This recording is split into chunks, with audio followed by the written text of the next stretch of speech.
তৎকালীন কংগ্রেসের জাতীয় কিছু নেতারা, পারিবারিক নেতারা, তারা দেশ ভাগ করেছিলেন। আর বাঙালি হিন্দুর হোমল্যান্ড তৈরি করা ডক্টর শ্যামাপ্রসাদ মুখার্জি বলেছিলেন, তোমরা দেশকে ভাগ করলে আর আমি পশ্চিমবঙ্গ তৈরি করে পাকিস্তানকে ভাগ করলাম। এসব ইতিহাস ভুলিয়ে দেওয়ার নয়, আর এই সরকারের কাজ। রাস্তাঘাট উন্নয়ন, ভাতা, চাকরি, কর্মসংস্থান, শিল্প সব তো হবে। Development is a continuous process. চাহিদা বাড়বে, দিতেও হবে।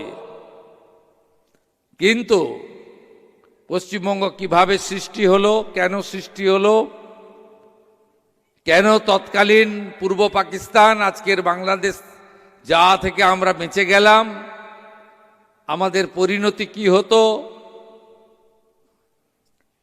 এগুলো আমাদের তুলে ধরার কাজ হচ্ছে এই সরকারের আরেকটি অঙ্গ। এই ভয়ঙ্কর অতীত, বিশেষ করে দ্য গ্রেট ক্যালকাটা কিলিং, আমরা কেউ ভুলে যেতে পারি না। কারণ এটা ঘোষণা করে করা হয়েছিল।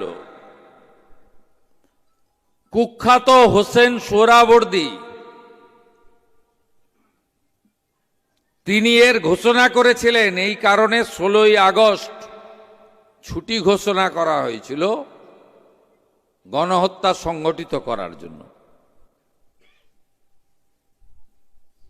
এবং তখন কলকাতা যিনি মেয়র ছিলেন মোহাম্মদ উসমান, এই প্রত্যক্ষ সংগ্রামে তিনি নিজে স্বাক্ষর করেছিলেন, ডাক দিয়ে। কিছুদিন আগে কোন একটা সোহরাওয়ার্দীর নামে কিছু একটা ছিল, কার নাম সামনে পিছনে লেখা ছিল না। কলকাতা কর্পোরেশন চেঞ্জ করে গোপাল মুখার্জি সরণি করে দিয়েছে। এটা নিয়ে অনেক গবেষণা, বাপরে বাপ। তথাকথিত যারা দেশের ভিতরে থেকে টুকরে টুকরে গ্যাংকে মদত দেয়, যারা অপারেশন সিঁদুরের সমর্থনে মিছিল করে না, যারা কেন ভারতীয় বিমান বাহিনী মাসুদ আজাহারের ঠিকানায় বোম ফেলল, মাসুদ আজাহারের বংশকে নির্বংশ করল, কেন ভারত সরকার জল দেওয়া বন্ধ করে দিল, তার বিরুদ্ধে মিছিল করে। আমি সজল ঘোষকে ধন্যবাদ জানাবো।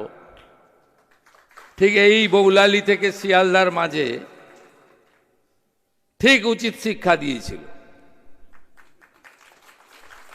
কি শিক্ষা দিয়েছিল আমি বলতে পারবো না, আমি মুখ্যমন্ত্রী তো। समझदार का तो इशारा ही काफी है।